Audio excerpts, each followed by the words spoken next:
আচ্ছা, বৃষ্টির দিনে খিচুড়ি পছন্দ করে না এমন মানুষ কি আছে? হ্যাঁ, অনেকেই আছে যে এরকম খিচুড়ি খায় না। আমি জানি না। তবে আমার মনে হয় বেশিরভাগ মানুষই পছন্দ করে খিচুড়ি খেতে বৃষ্টির দিনে।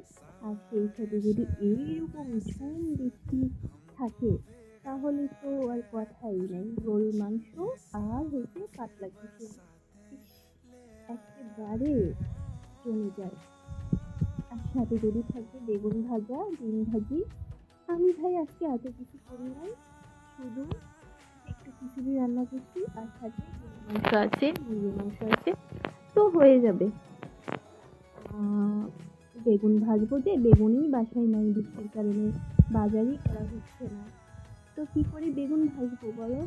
তাই বেগুনটাকে মনে মনে ভেবে খেয়ে ফেলতেছি। অনেক মজা হয়েছে। সত্যি বলছি অনেক